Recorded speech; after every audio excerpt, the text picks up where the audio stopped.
እዚህ አንድ ሰው በጣም የሚጨነቅ ከሆነ አንዱ ሜንታል ወይ ደግሞ የአእምሮ መስራት አቅሙ በጣም ያዳክመው ይከል ለረጅም ጊዜ ስትረስድ ሞድ ሊሆን ይችላል። ማስታወሳችን ማሰባችን መበሳጨትና መናደድ አንድ የማይጠቅም ከሆነ ለውጥ እያመጣ ካልሆነ ነገሮችን እንዳውም እያበላሸ ከሆነ ውሳኔ ትወስናለህ። ጭንቀት ሁለት አይነት ጭንቀት አለ። ኢዩ ስትረስ እና ዲስ ስትረስ ይባላል። በስነ ስርዓት ማሰባችን ማውጣት ማውረድ የሚባለው ነገር ትቸገራለህ። መወሰን ትቸገራለህ። የጥናት ተገኛለህ። ነገሮችን ፕራዮሪታይዝ ማድረግ መጀመሪያ ይሄን አድርጌ ከዛ ይሄን አድርጌ የሚባል ነገር እንደዛ ነገሮች ሁሉ ማድረግ አይችልም። ጠዋት ቢሮ ስገባ አለቃዬን ሳይሆን በቃ ተበሳጨው ተናደድኩ የሚሉ ሰዎች አሉ። አሁን ዝም ብለን ጀስቲፋይ እናደርገው ያ ሰው እኔ ውስጥ የኔ አይነት ስሜት የሚፈጥረው በነገራችን ላይ ያረገኝ የጎዳኝ ነገር አለ ብዬ ስለማስብ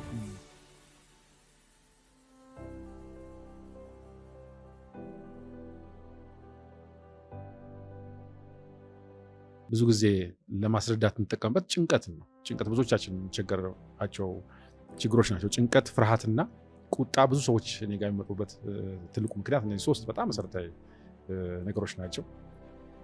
እዚህ አንድ ሰው በጣም የሚጨነቅ ከሆነ አንዱ ሜንታል ወይ ደግሞ የአእምሮ መስራት አቅሙ በጣም ያዳክማል። ለምሳሌ በጣም የሚጨነቅ ከሆነ በተለይ ክሮኒክ ስትሬስ ለረጅም ጊዜ እኛ ጋር የቆየ ስትሬስ ሲኖር በስነስርዓት ማሰባችን ማውጣት ማውረድ የሚባለው ነገር ትቸገራለህ። መወሰን ትቸገራለህ። የጥናት ተገኘ ነው። ነገሮችን ፕራዮሪታይዝ ማድረግ መጀመሪያ ይሄን አድርጌ ከዛ ይሄን አድርጌ የሚባል ነገር እንደዛ ነገሮች ሁሉ ማድረግ አይችልም። አጠቃላይ የፕሪፍሮንታል ኮርቴክስ የሚሉት የአእምሯችን አካል ፊዚካሊ ራሱ በሳይዝ ያንሳል ነው የሚሉት እንግዲህ የሚያጠኑ ሰዎች። ስለዚህ ማሰብ ትችላለህ እንደ ሰው የሚያደርግህ አእምሮ ትንሽ ሲሆን ማለት ነው። በዛው መጠን ይሄ አእምሯችን አንሶ ሌላ አንጎል ክፍላችን ደግሞ ከፍ ይላል። ስሜታዊ እንድንሆን የሚያደርገን አሚግዳላ የሚሉት እነሱ ማለት ነው። ያ አእምሯችን ደግሞ አክቹዋሊ ፊዚካሊ እሱም ከፍ ይላል። ምን ማለት ነው? ውሳኔዎችን ለመወሰን ምክንያት መጠቀም ትተህ ምን ትጠቀማለህ ማለት ነው? ስሜትን መጠቀም ትጀምራለህ። ስሜት ምንድነው? ጭንቀት የሚባለው ነገር ሲፈጠር። ስለዚህ somehow reasonably ሆንክ ወደፊት የምታስብ አይነት ሰው ሳይሆን በስሜት ብቻ የምትነዳ አይነት ሰው ትሆናለህ ማለት ነው። የማስታወስ ችሎታ ይቀንሳል ማለት ነው።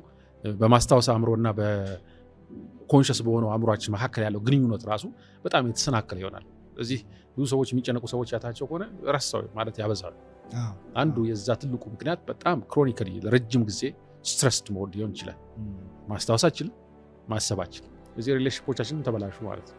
ምንም የቀረ ነገር የለም ህይወታችን ውስጥ በአንድ ስሜት ምክንያት ማለት ነው። በዚህ ምክንያት አጠቃላይ ስሜት አጠቃላይ የላይፍ አስፔክቶቻችን የሚነካ ነገር ስለሆነ we have to master it somehow በእኛ ቁጥጥር ውስጥ መሆን ይችላል አለበት። ስለዚህ እንደፈለገ አካባቢያችን እኛን ስሜት የሚፈጠር ሳይሆን እኛ የምንፈልገውን ስሜት ውስጣችን መፍጠር መቻል አለብን።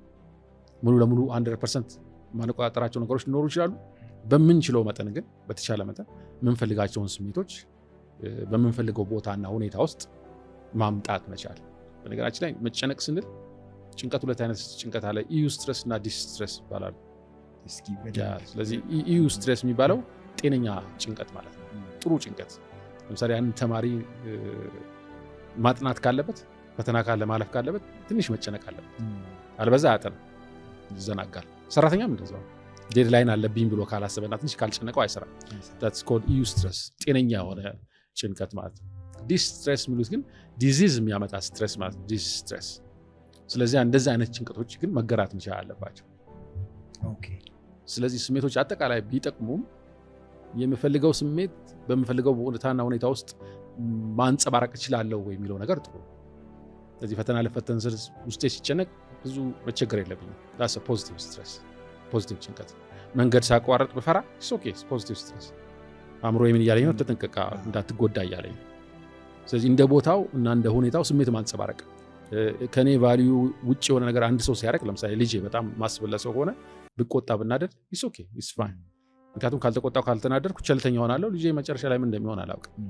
ስለዚህ አጠቃላይ ስሜቶች የምትፈልገውን ስሜት በምትፈልገው ጊዜና ቦታ ውስጥ ማንጸባረቅ መቻል ነው ራሱ ኢሞሽናል ማስተር። መናገር ሲያስፈልግ ደግሞ ልበ ሙሉ ነው። ሪሌሽንሺፕ ካለ እዛ ውስጥ ማፍቀር መቻል፣ መውደድ መቻል፣ ሰዎችን መተካት መቻል፣ እነዚህ መልካም ስሜቶች ናቸው። ማስተር ማድረግ የሚያስፈልገን ትልቁ ምክንያት ያው ሁሉንም ላይፍ አስፔክታችን ይነካል። ፐርፎርማንሳችንና ውጤታችንን ማጥሴም ታይ የሚነካ ነገር ስለሆነ ለውጥ ማድረግ ሲፈልግ ሰልፍ አዌርነስ እንባለን። ራስን ማወቅ ምን አይነት ስሜት ነው ብዙ ጊዜ ማንጸባረቅ። በዚህ ሁኔታ ውስጥ ማንጸባረቃቸው ስሜቶች ምንድን ናቸው የሚለውን ማወቁ የመጀመሪያው ስቴፕ ነው። በቃ እሱን ካላወቅን ሰልፍ አዌር ካልሆነ እንደውም ስሜታችን መግራት አይቻልም። ስለዚህ የመግራት ስሜትን የመግራት ትልቁ ስቴፕ አንዱ ሰልፍ አዌርነስ፣ ምን አይነት ስሜት ነው ማንጸባረቀው። ከዛ ደግሞ እነዚህን ስሜቶች ትሪገር የሚያደርጉት ነገሮች ምንድን ናቸው። ስለዚህ ያ ስሜት ሲፈጠር ምንድን ነው ውስጤ ስሜቱ እንዲቀሰቀስ ያደረገው። ይህን ቢያንስ 3 ነገሮች ይቀሰቅሳሉ ስሜቶቻችን ውስጣችን። አንደኛው ክስተቶችና አካባቢዎች ናቸው። የሆነ አይነት ክስተት ሲፈጠር እኔ ውስጥ ከዛ ጋር ፕሮፕሬት የሆነም ወይ ያልሆነ ስሜት ላሳይ ይችላል። ለምሳሌ ፕሬዘንቴሽን አለብህ ስትለኝ ያ ክስተት ወደፊት መፈጠሩ እኔ ውስጥ ሊረብሸኝ ይችላል። ያ እንትኑ ፈጥሮታል ማለት ነው። አንዳንድ ሰዎች እኛ ጋር የሚመጡ ሰዎች አሉ። አንዳንድ አካባቢ ላይ ያሳልፏቸው ሁኔታዎች መጥፎ ስለነበሩ የዛ አካባቢ መሄድ ብቻ ውስጣቸው መጥፎ አሉታዊ ስሜት የሚፈጥርባቸው ሰዎች አሉ።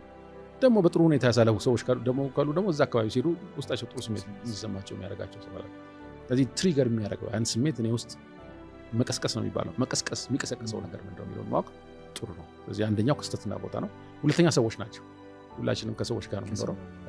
ትልቁ ብዙ ጊዜ ስሜታችን ውስጣችን እንዲቀሰቀስ የሚያደርገው ጠዋት ቢሮ ስገባ አለቃዬን ሳይው በቃ ተበሳጨው ተናደድኩ የሚሉ ሰዎች አሉ። ኦኬ፣ ስለዚህ ያ ሰው እኔ ውስጥ ይህን አይነት ስሜት ትሪገር ያደርጋል። አሁን ዝም ብለን ጀስቲፋይ እናደርገው። ያ ሰው እኔ ውስጥ ይህን አይነት ስሜት የሚፈጥረው በነገራችን ላይ ያረገኝ የጎዳኝ ነገር አለ ብዬ ስለማስብ ጎድቶኛል ማለት ግን ይህን ስሜት ማንጸባረቅ አለብኝ ማለት አይደለም። አሁን ትልቁ ያለው እዛ ኃይሉ እዛ ጋር ያደርጋል። አሁን እንግዲህ መግራቱ ላይ ስትመጣ የሚመጣው እሱ ነው። ኦኬ እንበልና አለቃ ብዙ ጊዜ በተለያየ መንገድ አንተን ፕሮሞሽን እንዳታገኝ አድርጓል ብለን እናስብ፣ ወይ ደግሞ በዛ መንገድ እየጎዳ ያለ ሰው ነው ብለህ ታስባለህ። ስለዚህ ሁልጊዜ ስታየው ትናደዳለህ፣ ትበሳጫለህ። አሁን አወቅ አንድ ትሪገር ያደረገብህ አለቃ ነው። ሁለተኛ ሁልጊዜ ትናደዳለህ፣ ትበሳጫለህ። ሶስተኛ የምታደርገው ነገር ብለው ኢቫሉዌት ታደርጋለህ። ምንድነው እየጠቀመኝ ነው መበሳጨትና መናደዴ? እዛ ጋር ነው ከራስ ጋር የምትስማማው። መበሳጨትና መናደድ አንድ የማይጠቅምህ ከሆነ ለውጥ እያመጣ ካልሆነ ነገሮችን እንዳውም እያበላሸ ከሆነ ውሳኔ ትወስናለህ። ኦኬ፣ በዚህ ፋንታ በምን አይነት መንገድ ሪስፖንድ ባደረገው ደግሞ ምን አይነት ምላሽ ብሰጥ የበለጠ ፕሮዳክቲቭ ሆኜ እዚህ ቦታ ውስጥ መስራት ትችላለህ ብለህ ትወስናለህ። ምን አይነት ስሜት ነው የተሻለ? ከዛ አሁን ስሜቱን ከወሰንኩ በኋላ ይህን ሰው ስመለከተው ምንም መለወጥ አልችልም፣ ከኔ ቁጥጥር ውጭ ያለው ሰው ነው። ስለዚህ መረጋጋት እፈልጋለሁ፣ ስራዬን ፎከስ ሆኜ መስራት እፈልጋለሁ። ይህን ውሳኔ ትወስናለህ። ይህን ውሳኔ ከወሰንክ በኋላ ልምምድ ነው የምታደርገው። አሁን በተለይ ሰብኮንሽስ የሆነ ልምምድ ማድረግ ከፈለግ ውስጥ በደንብ እንዲል ካረግ ኖርማሊ ያን ሰው ስታይ የብስጭት ስሜት የሚሰማ ከሆነ ትቀመጣለህ፣ ራስን ሪላክስ ማድረግ ትችላለህ። ከፈለግ በምናብህ ያን ሰው ማምጣት ትችላለህ። ያን ሰው ታመጣና ወዲያው ስታመጣው አንድ ፊልም የምታደርገው ነገር አለ። ወዲያው ትሪገር ያደርጋል። ሰውየውን ባትመለከተው ስሜቱ ውስጥ አሁን ሰዎች የምናለማምዳቸው እዚህ ጋር ነው። በጣም ብዙ ቴክኒኮች አሉ። ለምሳሌ ስፒኒንግ የሚባለው ልንገርህ። ስፒኒንግ የሚባል ቴክኒክ አለ። ስፒኒንግ ማለት ነው ኖርማሊ ስሜታችን አየር ላይ አይደለም የሚፈጠረው፣ ሰውነታችን ውስጥ የሚፈጠረው። ስለዚህ አንድ ሰው አእምሮ ኢቫሉዌት ካረገ በኋላ ያንን ነገር ኮንሽስ እንድትሆን ሲያደርግ ሰውነት ጋር የሆነ ቦታ ጋር ሄዶ የሆነ ምልክት ያሳያል። ለምሳሌ ስትናደድ ወይ ስትፈራ ሆድ ውስጥ የመረብሽ የበተርፍላይ የሚሉት ስሜት አለ። ስትናደድ ወይ ንቅ ያደርጋል፣ ወይ ስትበሳጭ እዚህ ጋር ቅጥቅጥ ያደርጋል። የሆነ የሚሰማ ነገር አለ። እሱን ይዘን እንሰራለን። ምንድነው የምናደርገው? ልክ ያን ሰው ሲመለከት ብስጭቱ ወይ ንዴቱ ወይ ቁጣው ሲመጣ የት ጋር ነው ያለው? ኤግዛክትሊ ስሜቱ የሚሰማ የት ጋር ነው ያለው?